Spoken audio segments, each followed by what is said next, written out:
Event, यानी कि किसी घटना की प्रायिकता। क्या फॉर्मूला बताया गया था जी कल आपको? इसका फॉर्मूला था आपका favourable case divide by total case. Favourable case को हम क्या कहते थे? फेवरेबल केस होता है आपका प्रतिकूल परिणाम, और टोटल केस क्या हो जाएगा जी? आपका कुल परिणाम। एक और बात करी थी कल हमने, एक बात और करी थी हमने कि प्रोबेबिलिटी की वैल्यू, प्रोबेबिलिटी की वैल्यू हमेशा या तो जीरो मिलेगी या जीरो से क्या मिलेगी जी? ज्यादा, या फिर क्या मिलेगी? ज्यादा से ज्यादा वैल्यू कितनी हो सकती है? एक, या एक से क्या मिलेगी? कम। ये बात करी थी, ठीक है। अब देखिएगा, अगर प्रोबेबिलिटी की वैल्यू जीरो हो, अगर प्रोबेबिलिटी, प्रोबेबिलिटी का क्या मतलब होता है? प्रायिकता का मान कितना हो जी? एक हो। का मान कितना हो? एक हो। ऐसी इवेंट को, ऐसी घटना को क्या कहा जाएगा जी? ऐसी इवेंट को कहा जाएगा आपका श्योर इवेंट। क्या कहा जाएगा जी? श्योर इवेंट, ठीक है। जैसे श्योर इवेंट कह सकते हैं, या हम कह सकते हैं सर्टेन इवेंट। क्या कह सकते हैं जी? Certain event. श्योर इवेंट का मतलब हो गया निश्चित घटना, निश्चित घटना, या फिर कहा जा सकता है जी निर्धारित घटना। तो अगर आपसे क्वेश्चन पूछ लिया जाए कि निर्धारित घटना, अगर आपसे पूछ लिया जाए कि ये बताओ कि, ये एक फॉर्मूला होगा जी, ये बताओ कि श्योर इवेंट की प्रोबेबिलिटी कितनी होगी, तो बता दोगे कितनी होगी श्योर इवेंट की प्रोबेबिलिटी? एक होगी। या फिर हम बात करें कि इस निश्चित घटना की प्रायिकता हमेशा कितनी होगी? एक। या फिर हम ये कहें कि किसी की प्रोबेबिलिटी एक है, तो उस इवेंट को क्या कहा जाएगा जी? श्योर इवेंट, या फिर क्या कहा जाएगा? सर्टेन इवेंट, यानी निश्चित घटना या फिर निर्धारित घटना। समझ आ गई जी ये बात आपको? अगर प्रोबेबिलिटी की वैल्यू, आप साथ के साथ नोट कर सकते हो, कॉपी पेन लेके बैठा करो जी। और अगर साथ के साथ प्रोबेबिलिटी की वैल्यू जीरो ना हो, कितनी हो जी? इस प्रोबेबिलिटी की वैल्यू जीरो ना हो, और एक ना हो, सॉरी, और जीरो हो जाए। एक ना हो और वैल्यू कितनी हो? जीरो। एक होगा तो हमने बात करी ली, अगर आपकी प्रोबेबिलिटी की वैल्यू जीरो हो तो ऐसी इवेंट को कहा जाता है इम्पॉसिबल इवेंट। इम्पॉसिबल इवेंट, या फिर हम एक ही नाम है इसका, इसको कह देते हैं हिंदी में असंभव, असंभव घटना। यानी कि इम्पॉसिबल इवेंट की प्रोबेबिलिटी हमेशा कितनी आती है? जीरो। या फिर किसी की प्रोबेबिलिटी जीरो है तो वो इवेंट कौन सी कहलाएगी? Impossible event. यानी कि असंभव घटना की प्रायिकता हमेशा कितनी होती है? जीरो। या फिर किसी की प्रायिकता जीरो हो तो उस घटना को क्या कहा जाएगा जी? असंभव घटना कहा जाएगा। समझ आ गई बात? ये भी नोटिस कर लीजिएगा जी, यहाँ से 1 मार्क्स क्वेश्चन बनेंगे आपकी, ठीक है जी। अब इसके बाद देखिएगा आगे,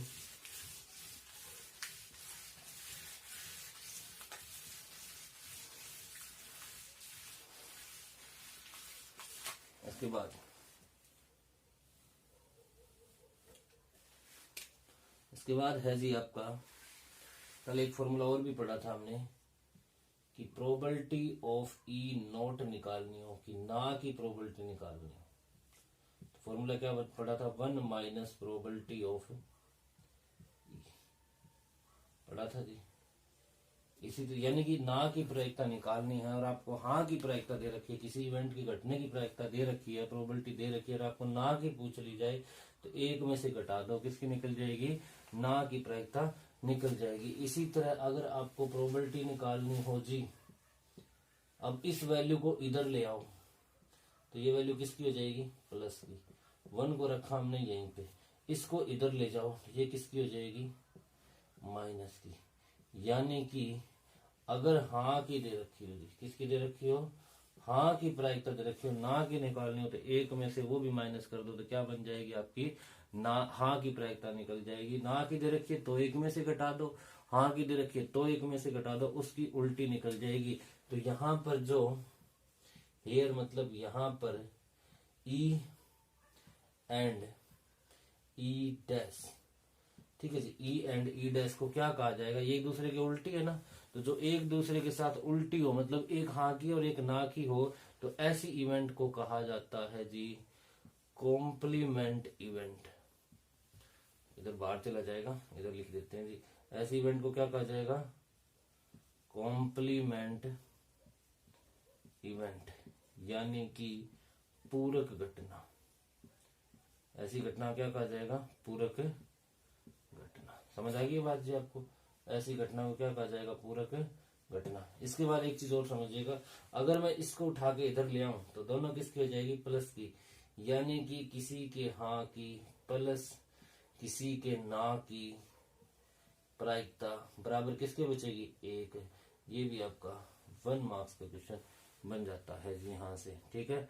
तो ध्यान रखिएगा जी, ये फॉर्मूले बड़े इंपॉर्टेंट है। अगर आपको ना की निकालनी है तो एक में से घटा दो किसी के हाँ की प्रोबेबिलिटी या प्रायिकता घटा दो तो ना की निकल जाएगी, और अगर आपको हाँ की निकालनी है ना की दे रखी है तो एक में से घटा दो वो भी निकल जाएगी। और ई डैश, ठीक है जी, ई और ई डैश को क्या कहा जाएगा, कॉम्प्लीमेंट इवेंट, यानी कि पूरक घटना, ये एक दूसरे के साथ मिलकर पूरा काम करेगी। इसी तरह probability of E plus probability of E note की वैल्यू कितनी आएगी जी, 1 आएगी। समझ आएगी सबको बात। अब हम केस करेंगे जी आज डाइस के केस, ठीक है जी। आज हम केस करेंगे डाइस, आज हम केस करेंगे जी डाइस का केस। डाइस का क्या मतलब होता है जी, पासा। लूडो सबने खेला होगा जी, लूडो के ऊपर आप जो उछालते हैं उसको कहते हैं जी डाइस। उसके ऊपर नंबर कितने होते हैं बता दीजिएगा जी, 1 लिखा होता है, 2 होते हैं, 3 होते हैं, 4 होते हैं, 5 होते हैं और 6, यानी टोटल नंबर कितने होते हैं जी। तो डाइस के केस में जब भी आप डाइस को एक बार उछालोगे जी, 1 टाइम टॉस करोगे, तो टोटल केस कितने बन जाएंगे जी, आपके साथ गिनना है आपको, 1 2 3 4 5 6, टोटल केस कितने बन जाएंगे, 6, यानी कुल परिणाम डाइस के केस में कितने रहेंगे जी, 6 रहेंगे। कुल परिणाम कितने रहेंगे, हमेशा 6 रहेंगे। अब क्वेश्चन क्या बनता है जी, क्वेश्चन बनता है, सबसे पहला क्वेश्चन बनेगा इसमें कि इवन नंबर की प्रोबेबिलिटी निकालो। कौन से नंबर की, इवन नंबर, यानी कि सम संख्याओं की प्रायिकता बताओ। किसकी बतानी है, सम संख्याओं की। सम संख्याएं कौन सी होती है, सबसे पहले आपको ये पता होना बहुत जरूरी है जी। सम संख्याएं कौन सी होती है जी, which are divisible by 2, which are divisible by 2, जो 2 से भाग जाती हो, जो 2 से भाग जाती हो, ऐसी संख्याओं को क्या कहा जाएगा, इवन नंबर, यानी कि सम संख्या। हमें इससे बाहर नहीं जाना इन 6 से, क्योंकि डाइस पे तो इवन नंबर बताओ, इनमें से कौन कौन सा है, 2 से भाग जाता है, और कौन जाता है, 4 जाता है 2 से भाग, और कौन जाता है 6। तो कितने केस हो गए जी ये, 1 2 3, यानी कि इसके केस में आपका फेवरेबल केस कितना बन जाएगा जी, फेवरेबल केस कितना बन जाएगा, 3। तो फटाफट बताओ जी, प्रोबेबिलिटी यानी कि प्रायिकता किसकी, इवन नंबर की, किसकी, इवन नंबर की। फेवरेबल केस फॉर्मूला क्या बनेगा, ऊपर फेवरेबल केस कितने हैं, 3, नीचे टोटल केस कितने होंगे, 6, काट दो, आंसर कितना आ जाएगा, 1/2। कितना आ जाएगा जी, 1/2 आंसर आ जाएगा। समझ आ गई जी बात। दोबारा देख लीजिएगा, एक डाइस लिया हमने, डाइस पे नंबर कितने होते हैं, 1 2 3 4 5 6, तो टोटल केस कितने रहेंगे, 6। अब हमने इवन नंबर की बात करी थी। इवन नंबर कौन सी होती है? सम संख्या। सम संख्या कौन सी होगी? विच आर डिविजिबल बाय 2, जो 2 से डिवाइड होती है। तो कौन कौन सी होती है? 2, 4 और 6। तो फेवरेबल केस कितने बन जाएंगे? गिन लो इनको, 1 2 3। कितने बन जाएंगे? 1 2 3। तो फेवरेबल केस हो गए 3। और प्रोबेबिलिटी निकालने का फॉर्मूला क्या बनेगा? फेवरेबल केस ऊपर, नीचे टोटल केस कुल परिणाम होता है। तो नीचे टोटल कितने आ जाएंगे? 6। तो आंसर क्या आ जाएगा? 3 से डिवाइड कर दो, ऊपर नीचे से 3 बन जा 3 और 3 2 जा 6, यानी कि 1/2 आ जाएगा। यहाँ तक किसी को कोई दिक्कत नहीं होनी चाहिए। अगर फिर भी दिक्कत हो रही है तो आप पहले वाले वीडियो बार बार देखो जी, तभी आपको समझ आएगा। इसके बाद आगे आपका बनता है जी, आगे आपका बनता है ओड नंबर। कौन से नंबर? ओड नंबर की प्रोबेबिलिटी देख लो जी। ओड नंबर, ओड नंबर किन्हें कहा जाता है जी? विषम संख्याओं को कहा जाता है ओड नंबर। किसको कहा जाता है? विषम संख्याएं। विषम संख्याएं कौन सी होती है? सम की उल्टी होती है विषम, सम की उल्टी odd number. Which are not divisible by 2, which are not divisible by 2। ऐसी संख्याओं को क्या कहा जाएगा जी? ओड नंबर, यानी कि विषम संख्या जो 2 से भाग नहीं जाती है। तो बताओ जी 2 से भाग कौन सी नहीं जाती? 1 भी नहीं जाती, 3 भी नहीं जाती और 5 भी नहीं जाती। ये बनेगी कि नहीं बनेगी? तो मुझे ये बताओ फेवरेबल केस कितने बनेंगे आपके? फेवरेबल केस, फेवरेबल केस के अंदर आपको काउंट करना है जी। काउंट करो 1 2 3, कितने हो गए?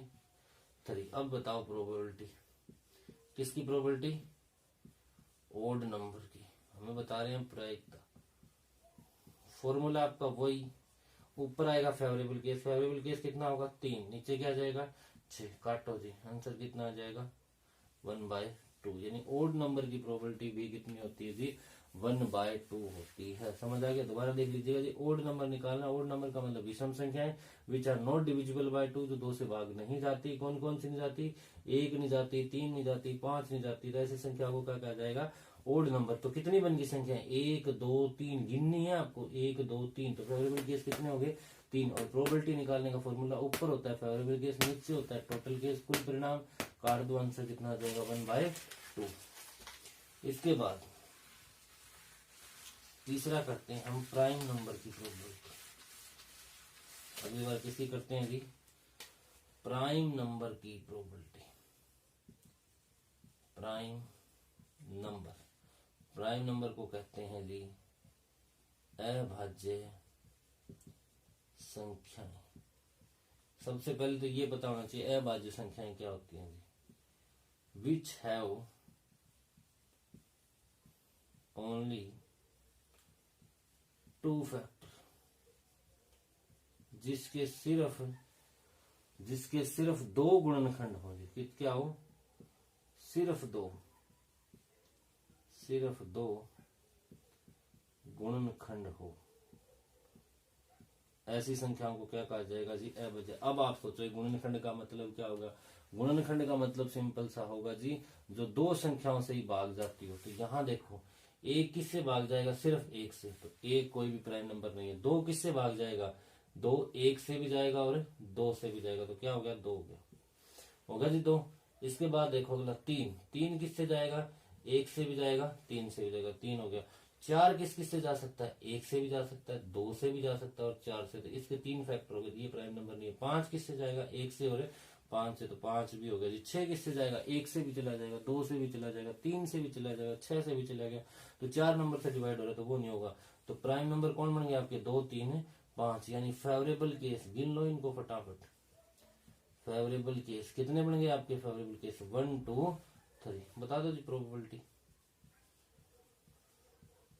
प्रोबेबिलिटी ऑफ प्राइम नंबर बताओ। प्रायिकता क्या रहेगी जी? ऊपर कितना आएगा? 3, नीचे कितना आएगा? टोटल कितने? 6। काटो जी, कितना आ जाएगा? 1/2। यानी प्राइम नंबर की प्रोबेबिलिटी भी कितनी होती है जी? 1/2। दोबारा देख लीजिएगा, प्राइम नंबर कौन सा होता है जी? अभाज्य संख्या है जिसके 2 ही फैक्टर हो। जिसके कितने फैक्टर हो? सिर्फ 2 फैक्टर हो। ऐसी संख्याओं को क्या कहा जाता है? अभाज्य संख्याएं। ठीक है जी। अब कौन कौन सी होती है? 2, 3, 5 कौन सी संख्या जी? अभाज्य संख्याएं हैं, क्योंकि इनके दो ही फैक्टर, 2 1 से भाग जाएगा या 2 से, 3 1 से या फिर 3 से, दो ही संख्याओं से भाग जा रहा है, ये भी दो ही संख्याओं से भाग जा रहा है। तो फेवरेबल केस कितने होंगे? 3। प्रोबेबिलिटी क्या हो जाएगी? 3/6 यानी 1/2। ठीक है। इसके बाद कंपोजिट नंबर। इसके बाद हम क्या पढ़ेंगे जी? Composite number. कंपोजिट नंबर की प्रोबेबिलिटी निकालेंगे जी। कंपोजिट नंबर का मतलब होता है भाज्य संख्याएं। क्या होता है जी? भाज्य संख्याएं। समझ आ गई? कंपोजिट नंबर का क्या होता है? भाज्य संख्याएं। कंपोजिट नंबर कौन से होते हैं जी? विच आर या which have more than 2 factor. More than 2 factor, FACTOR, factor. ठीक है जी। यानी कि जिसके 2 से ज्यादा फैक्टर बने, जिसके 2 से ज्यादा फैक्टर बने, ऐसा को क्या कहा जाता है जी? लिखूंगा नहीं मैं। जिसके 2 से ज्यादा गुणनखंड बने, ऐसा को क्या कहा जाता है जी? भाज्य संख्याएं कहा जाता है। तो बताओ, एक किस किस से भाग जा रहा था? सिर्फ एक से। तो एक ना ही प्राइम है ना ही कंपोजिट है। समझ आ गया? 1 is neither prime NOR composite, क्योंकि ये एक संख्या से भाग जा रहा है। एक की हमने कोई डेफिनेशन, 2 को हमने क्या मान लिया था? प्राइम। 2 को क्या मान लिया था? प्राइम। 3 को भी क्या मान लिया था? प्राइम। तो बच कौन गया आपके पास? एक 4 बच गया और एक 6। यानी कंपोजिट नंबर कौन कौन से होते हैं? 4 और 6। ये 2 से ज्यादा संख्याओं से भाग जाते हैं। देख लो जो ट्राई करके। 4 1 से भी जाएगा, खुद से भी जाएगा और 2 से भी चला जाता है। 6 1 से भी, 2 से भी, 3 से भी और 6 से भी। तो ये होंगे। तो फेवरेबल केस बताओ जी। फेवरेबल केस कितने बनेंगे? 2। बता दो प्रोबेबिलिटी फटाफट। प्रोबेबिलिटी बताओ जी क्या बनेगी? ऊपर फेवरेबल केस कितना है? 2। नीचे टोटल केस कितना आएगा? 6। काट दो जी। 2 से काटोगे 2 1 जा 2, 2 3 जा 6। यानी आंसर कितना आएगा? 1/3। अब की बार ध्यान रखना, आंसर 1/3 आया। समझ आया क्यों आया?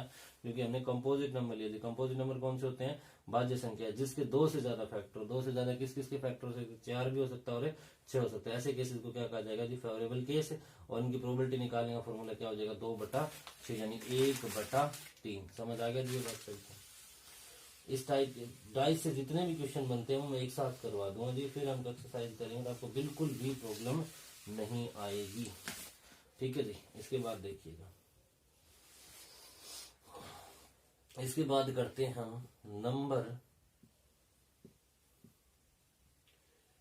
Greater than 2। ग्रेटर देन 2 यानी 2 से बड़ी संख्या। ग्रेटर देन 2 लेनी है, 2 से बड़ी संख्या लेनी है। तो बताओ, 2 से, 2 को नहीं लेना। इसने कहा 2 से बड़ी संख्या है। ग्रेटर देन मतलब 2 से बड़ी संख्या है। कौन कौन सी होती है 2 से बड़ी संख्या? 3 4 5 और 6। संख्या बताओ कितनी होगी? 1 2 3 4। यानी कि फेवरेबल केस कितने हो जाएंगे आपके? फेवरेबल केस बोल के बता रहा हूँ जी। फेवरेबल केस का मतलब होता है प्रतिकूल परिणाम। कितने हो जाएंगे? 4। गिन लो इनको, 1 2 3 4। और टोटल केस बताओ कितने हो जाएंगे? 6। प्रोबेबिलिटी बता दो जी फटाफट। प्रायिकता बताओ कितनी आएगी? बोल के बता रहा हूँ हिंदी मीडियम के लिए। प्रोबेबिलिटी का मतलब होता है प्रायिकता कितनी आएगी? ऊपर आएगा फेवरेबल केस यानी प्रतिकूल परिणाम, नीचे आएगा टोटल केस यानी 6। अब काटो जी 2 से। 2 के टेबल पे काटोगे तो 2 पे कटेगा, 2 से नीचे काटोगे तो कितने पे कटेगा? 3 का। आंसर कितना आ जाएगा? 2/3। तो नंबर ग्रेटर देन 2 की प्रोबेबिलिटी कितनी आएगी? 2/3। आप ट्राई करना number greater than 4। Number greater than 4 उसकी प्रोबेबिलिटी निकाल के बताना जी। नंबर ग्रेटर देन 4 कौन हो सकते हैं? 5 और 6। 5 और 6 तो कितने हो गए? 2 और बटा क्या आ जाएगा? 6 यानी 1/3। अब मैं एक और बताता हूं आपको। Number greater than 6। Number greater than 6 यानी कि 6 से बड़ी संख्या। 6 से बड़ी संख्या बताओ जी। 6 से बड़ी संख्या कौन हो सकती है? 7। क्या डाइस पे कभी 7 लिखा होता है? नहीं लिखा होता। तो कितनी मानेंगे हम? कोई नहीं होती थी, 0 बनेगी। 6 से बड़ी संख्या क्या बनेगी? कोई भी नहीं बनेगी, कुछ भी नहीं बनेगी। तो फेवरेबल केस क्या बनेगा आपका?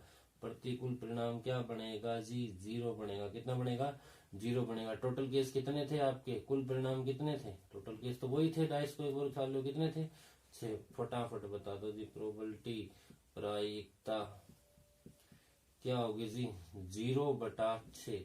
0 के अपॉन में कुछ भी लिखो आप, आंसर हमेशा कितना रहता है, 0। यानी प्रोबेबिलिटी अगर पूछ ली जाए 6 से बड़े नंबर की कितनी रहेगी, 0। मैंने बताया था अगर प्रोबेबिलिटी की वैल्यू क्या आ रही हो, 0 आ रही हो, ऐसी इवेंट को क्या कहा जाता है, इम्पॉसिबल इवेंट, असंभव घटना। ये बात तो आपको यहीं से पता लग रही होगी कि 6 से बड़ा कोई नंबर आ ही नहीं सकता, तो क्या हो जाएगी, वो इम्पॉसिबल इवेंट हो जाएगी जी। समझ आ गई ये बात, आप इतने रिवाइज कीजिएगा जी। बाकी डाइस का टॉपिक आपका 2 दिन आराम से चलेगा जी, ठीक है जी। आज आप इतने कर लीजिए, घर से आपको ट्राई खुद से करना है जी बैठ के, ठीक है। आप प्रोबेबिलिटी निकालिए।